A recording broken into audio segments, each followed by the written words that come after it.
የነዚህ ሰዎች የዝቅታ ደረጃ ታውቁታላችሁ። ለማስተማር ነው፣ ይሄም ትምህርት ስለሆነ ነው። የነዚህ ሰዎች የዝቅታ ደረጃ የት ጋር እንደሆነ ታዩ። መልካም ነው። ስለዚህ ብልጽግናን አትናገሩት። የትኛውንም አይነት እርምጃ ሲወስድ ልክ ነው ማለት ነው። ለነዚህ ሰዎች ብቻ የተነሳች ያለች የተደጋገመች ነገር ምንድናት? አንድ ነገር እንጂ እኔ ሰክሬ አላቅም። ከሁለት ቢራ በላይ ጠጥቼም አላቅም። ሁለት ቢራም የምጠጣው በወር አንዴ ብቻ ነበር። ይሄም ጥሩ ማህበርተኞች ስለነበሩኝ ከነሱ ጋር ለመጫወት ከጧቱ 3 ሰዓት እስከ ምሽቱ 12 ሰዓት ለ9 ሰዓት ስንቆይ በ9 ሰዓት ውስጥ ሁለት ቢራ በስፕራይት አድርጌ ስለሚመረኝ ጠጣ ነበር። ይሄም በግልጽ ነው የምነግርህ። ታየ ጠጣ የሚልህ እንኳን ወደቀ አይደለም ማታ ከተማ ውስጥ አየነው የሚል ሰው አታገኝም። 33 አመት አዲስ አበባ ስኖር 33 ቀን ማታ አልወጣሁም በጨለማ። ስለዚህ አታገኝም። እና አባትህ ስለሚሰክር ሁሉም ሰው እንደሱ ይመስላል። አየህ በአባትህ ስለምትለምደው ነውና ይሄ በትክክለኛ ነገር ነው የምነግራቸው። መውረድ አይደለም ሐቋን መናገር ስለምፈልግ ነው። አሁን እነዚህ ሰዎች ጫት እየቃሙ ሲያወሩ ራሱ ትክትክ እያሉ ነው የሚያወሩት። ጫት ቅም ያላቅም። ጫት ግን ክቡር ነው። ጫት ለሚቅሙ ሰዎች ክብር አለኝ። ፍላጎታቸው ነው። እኔ በዛ ፍላጎት ውስጥ አልገባም። ጫት ከሚቅሙ ጋር ነው ያደኩት። ከቤተሰቦቼም የሚቅሙ አሉ። ስለዚህ ያ የሚገርም ነገር አይደለም ማለት ነው። የሌለ ነገር ብትጽፉ ብትንትን ብትሉ ምንም የምታመጡት ነገር የለም። ግን እውነቴን ማቆም አትችልም። አንዱ እስራኤልን ይሄኛው ለመልስለት ይገባል። እስራኤልን ለምን ለመደገፍ ፈለክ የሚለውን ከፊት ጀምሮ ወደ ኋላ ይሄንን ቪዲዮ ልክ ሲጨርሰው ፖስት ስለማደርገው እንደገና ተመለስና ገብተህ እስራኤል የፍልስጤምን ምድር በጉልበት ነው የወሰዱት የሚለው አሁን እሱን ለመመለስ አባክያ አሁን ያንተ ጥሩ ሐሳብ ነው። ይሄንን ለመመለስ እስራኤሎች የት ነበሩ የሚለውን እንድትመልስልኝ ፈልጋለሁ። የፍልስጤምን ምድር ወሰዱ ስትል የፍልስጤሞች ምድር በአረቦቹ ተወስዷል ወይ? የእስራኤሎቹ ምድር በአረቦቹ ተወስዷል ወይ ወደሚል ጥያቄ ወስደሃለሁ። ፍልስጤም የት ድረስ ተሰፋ ነበር? እስራኤል የት ድረስ ተሰፋ ነበረ? እነዚህን እንዴት አድርገው አረቦቹ ያዙት ስትል አረቦቹ አሁን እኛ ያው በሃይማኖት በመናም ስለምንሄድ ነው እንጂ አረቦቹ የፍልስጤምን ምድር ወስደዋል። አረቦቹ የእስራኤልን ምድር ወስደዋል። እስራኤል ግን ካላት ምድር በጣም ትንሽ ነው ያዘችው። ፍልስጤምም ካላቸው ምድር በጣም ትንሽ ነው ያዙት። ሁለቱም ተጎጂዎች ናቸው። ሁለቱም የዓለም አቀፍ ፖለቲካ ፍላጎት ሰለባ ናቸው።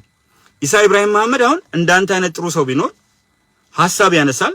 ሐሳቡን ስድብ አይደለም ሐሳብ ነው። ምድር በጉልበት ነው የወሰዱት ስትል ማስረጃ የለህም።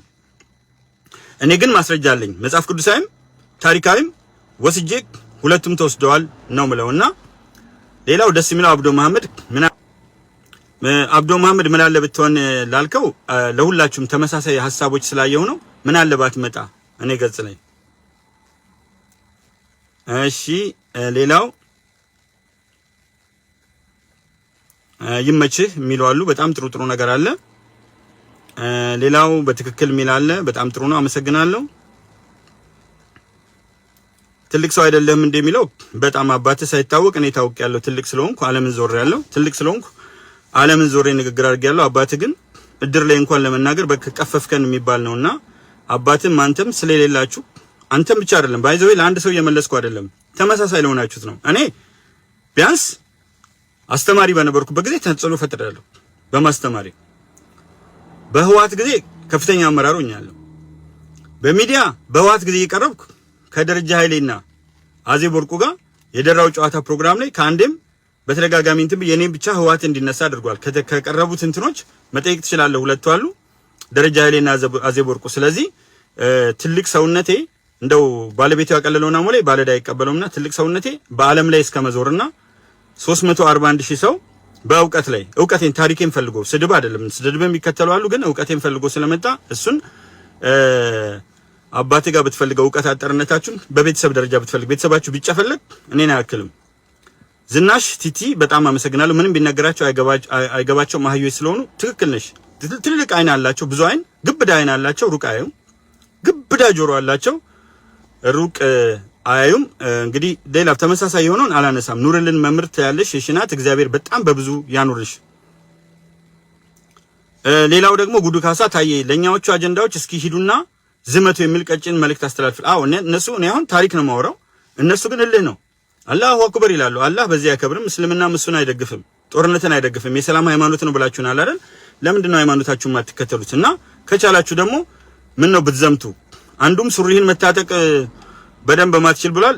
አባቴ ሙት ሱሪህን ይታጠቃለሁ፣ ግን አንተ ጀለቢያህን ከፍ አድርገህ ተመሳስለ ልበሰው እንትኔ ነው።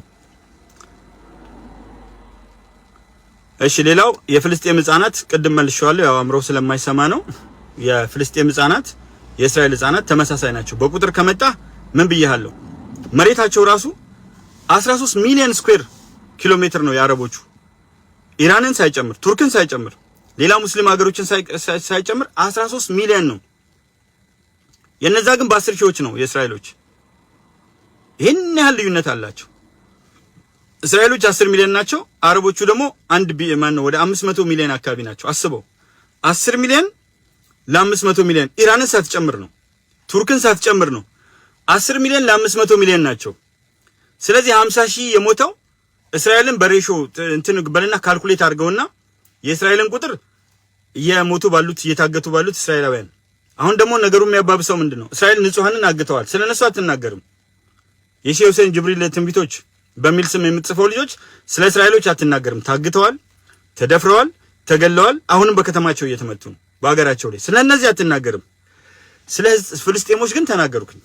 ስለ ንጹሃን አዝናለሁ። ግን ንጹሃንን የሼህ ሁሴን ጅብሪል ትንቢቶች ንጹሃንን ግን እያስገደሉ ያሉት ማን መሰሉ? ሄዝቦላ የሚባል አሸባሪ፣ ሐማስ የሚባል አሸባሪ። እንደናንተ አይነት አሸባሪዎች እናንተ ናችሁ።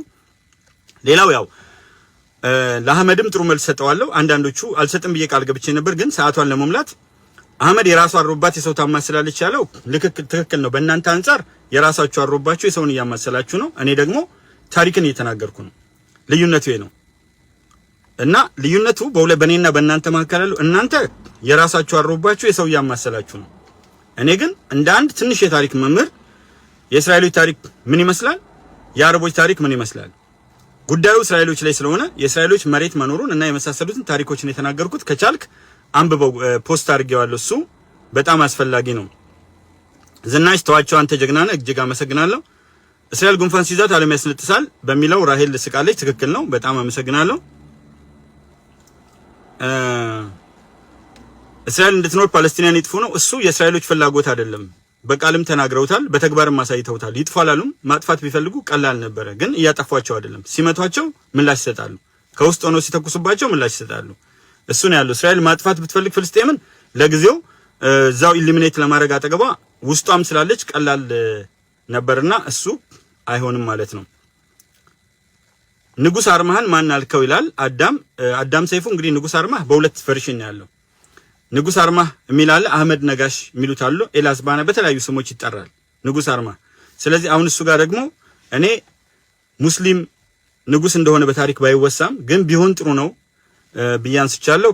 እሱ ነው። ስለዚህ እንግዲህ ዋና አስተያየቶች ካሉ የሰው አስተያየቶች ካሉ እነሱ ነው ያለው። በዋናነት ግን ይቅርታ አድርጉልኝና አሁን እፎ የሚባለው ልጅ አልከታተለውም ነበር፣ ግን ለመከታተል ልገደድ ነው። ምክንያቱም የሚያነሳቸውን ነገሮች እንደው ሳልደክም በማላቀው ነገር ላይ ያሳወቀኝ ስለሆነ እዚህ ላይ አይቻቸዋለሁና እሱ በሚገባ ያስተማራችሁ ነውና ለካ እንደ እፎይ አይነት ሰዎች በዛ ብላችሁ በደንብ እያነበባችሁ የእፎይን ሐሳቦች እንድታስተጋቡልኝ እፈልጋለሁ። በዚህ አጋጣሚ በጣም ነው የማመሰግነው። ምክንያቱም ሃይማኖትን የተለያየ አይነት ነገር ሲነኩ እኔ በዛ ደረጃ ሄጄ አይደለም የምጋፈጠው። እሱኛው ፓርት እኔ አይመለከተኝ፣ ግን በአብዛኛው የሰዎችን እምነት አክብሬ የኔንም አክብረው እንዲሄዱ ነው የምፈልገው። ስድባቸው ግን ምን አይነት ሃይማኖተኞች እንደሆኑ በደንብ አሳይቶኛል። የሃይማኖታችሁን ጥግ በደንብ አድርጌ ማየት ይሄንን ያህል ሙስሊም በዚህ ደረጃ የሚሳደብ ከሆነ ሃይማኖታችሁ ምን እንደሚያበረታታ እያየሁ ነውና በጣም አመሰግናለሁ። እንኳን ኦርቶዶክስ ሆንኩኝ። ኢትዮጵያን ዩኒቲ በርታ ጋሻ ተስማቸው ይላል። እሺ አመሰግናለሁ። እሺ እስራኤላውያን ለጥቁር ህዝብ ያላቸውን ጥላቻ ነው የሚለው ውሸትን ነው። እስራኤላዊ እንትናም ራሱ ዓለም ነዋሴም እስራኤላዊ ነው። የመንግስቱ ኃይለማርያምም ወንድም እስራኤላዊ ነው። ስለዚህ ጥቁር ጥላቻ ኖሯቸው ሳይሆን አብረው እየኖሩ ናቸው እና ብዙ ጥቁር ሀገሮችን ደግሞ እየረዱ ነው። ስለዚህ እናንተ ይልቁኑ ለዓለም ያላችሁ ጥላቻ በጣም አደገኛ ነው። ለእስራኤል ለዓለም ህዝብና ምን አገባ ስለ ጥቁር ጥላቻቸው። እሺ ሌላው እንወድሃለን ይላል። አመሰግናለሁ። እሺ እምነት ከአንድ መምህር የሚጠበቅ አቋም ነው። እምነት መከታተል የጀመርኩት በቅርቡ ነው። አሁንም እስራኤልን የሚጠብቅ አያንቀላፋም፣ አይተኛም። መጪው ብሩህ ቀን በማሰብ ይሄው የሮኬት መከላከያ ዶም በመግባት ማውጣት እያሰለፈን ይላል። በጣም አመሰግናለሁ። አሜሪካ ባትኖር እስራኤል ምን ትሆን ነበር ነው የሚለው። ለዚህ መልሱ አሜሪካን እዚህ ደረጃ ካደረሷት ግዙፍ ህዝቦች መካከል የመጀመሪያው እስራኤል ናት። አረቦቹን ግን ግመል ያስጣላቸው አሜሪካዊ ቅኝ ገዢዎች አውሮፓውያን ናቸው። ከግመል ያወጧቸው ግመል ተከትሎ ከመሄድ ከአርብቶ አደርነት ልክ አሁን እኛ ሀገር ያሉ አርብቶ አደሮች አሉ። በጣም ለነሱ ክብር አለኝ። ከአርብቶ አደር ማህበረሰብም ነው የወጣሁት። ነገር ግን ግመል እየጎተቱ ነበር የሚኖሩት። ምዕራቡ ዓለም ባሄድ በቅኝ ግዛት ይዞ ባያሰለጥናቸው አረቦቹ ባላቸው አጠቃላይ ሁኔታ ግመል ሲያረቡ ነበር ያሉት እና ከግመል አይወጡም ነበር። ስለዚህ አሜሪካ ባትኖር እስራኤል ሳይሆን እስራኤል ባትኖር አሜሪካን ብለህ ገልብጠህ ማሰብ ትችላለህ። ስለዚህ እስራኤል በነገራችን ላይ በቴክኖሎጂ ገባ ብለህ ትንሽ ብታነብ የእስራኤል ምሁራን ብለህ ጉግል ብታረግና የአረብ ምሁራን ብለህ ጉግል ብታረግ አረብ በሙሉ ተሰብስቦ 1 ቢሊዮን 500 ሚሊዮን አረብ ተሰብስቦ ጠቅላላ ኢራንንም ጨምረህ ምሁራን ብለህ ብትጠይቅና ዝርዝር ሊስት ስጠኝ ብትለው በጉግል አፕ ተጠቅመህ ወይም ኤአይ ጀነሬትድ ሶርስ ሳትደክም አውጣልኝ ብለህ ብታሳየው በጣም በሚገርም ሁኔታ አረቦች ምን ይሆኑ ነበር? ግመል እየጠበቁ ይኖሩ ነበር። በረሃ ውስጥ ግመል ጠባቂ ነበር የሚሆኑት፣ የግመል እረኞች ነበር የሚሆኑትና በሱ መልክ ነው የምመልስልህ። ምክንያቱም በልኩ እነዚህ አሁን ጥሩ ጥያቄዎች ናቸው። አሜሪካ ባትኖር እስራኤል ምን ትሆን ነበር? እስራኤል አሜሪካ አይደለችም አምታ ያስገባቻት። በመላው ዓለም በእነ ቴዎዶር ሄርዝል በሀገራቸው ውስጥ የመግባት እንቅስቃሴ አድርገው እስራኤሎች እዛ ሲገቡ ቴክኖሎጂያቸውን ይዘው ነው የመጡት። የእስራኤል ጀቶች 5 ሳንቲም የአሜሪካ እጅ የለባቸውም። እስራኤሎች ናቸው የሚያመርቷቸው እያንዳንዱን ነገር ግን ካላት ትንሽ ህዝብ ካላት ቁጥር አንፃር አይረን ዶም የመሳሰሉትን ነገሮች በማድረግ ረገድ አሜሪካውያን ያግዟቸዋል። ግን ለምን የሚያግዟቸው ይመስላል? በሃይማኖት ጉዳይ ገብተው ይመስላል አሜሪካኖች? በዛ ደረጃ ነው የምታስበው? አሜሪካን በጣም አታውቅም ማለት ነው። እውቀት የሚባል እውቀት አጠርነ ማለት ነው። አሜሪካ እስራኤልን የምትደግፈው እስራኤል አሜሪካን በምትደግፈው ልክ ነው እና በጣም እንትናት። ስለዚህ በሱ መሰረት ነው የምንሄደው። ሌላው ዝም በላቸው አትስማቸው እስራኤል ታሸንፋለች በሚለው አመለካከት ላቁም። እንግዲህ እስራኤል ታሸንፋለች ለምን አትዋጋላቸው ነው የሚለው። እነሱ እኮ ብዙም አይፈልጉም። የሚገርምህ ፓይለቶች አሏቸው 10 ሚሊዮን እስራኤላዊ ራሱ አይዋጋም። በጣም ጥቂቶች ናቸው ወታደሮቻቸውና እነዚህ ጥቂት ወታደሮች ግን 1000 ዝም ብላ ለ50 አይጥ ማን አንድ ድመት ለ50 አይጥ ያልኩ አይነት ናቸውና እነሱ ተዋጊ አይፈልጉም። ይልቅ እናንተ በዚህ በኃይል ስለሆነ አጥፍቶ መጥፋት ስለሆነ እዛው ሄዳችሁ ብትፈነዱ ወፍራሞች ያላችሁ ሄዳችሁ ብትፈነዱ አብራችሁ ትንሽ እንደው አንድ እስራኤላዊ ልታጠፉ ትችላላችሁና የኔን እርዳታ የሚፈልጉ አይደሉም። አመሰግናለሁ። እኔ ታሪክ ለማሳወቅ ነው የመጣሁት። እንግዲህ የብልግናችሁ ልክ ለወላጆቻችሁ ያላችሁን አክብሮት አይቻለሁ። ግን አብራችሁኝ የነበራችሁ እስካሁን የቆያችሁ መልካም ሰዎች ከልብ አመሰግናለሁ። ብዙ ጊዜ ሰው የሚንጫጫበት ርዕስ አላማው ምንድነው? ማስቆም ነው። በውስጥ መተው ለመምከር ምናምን ይፈልጋሉ። እኔ ግን በደንብ ሰው ግንዛቤ እንዲይዝ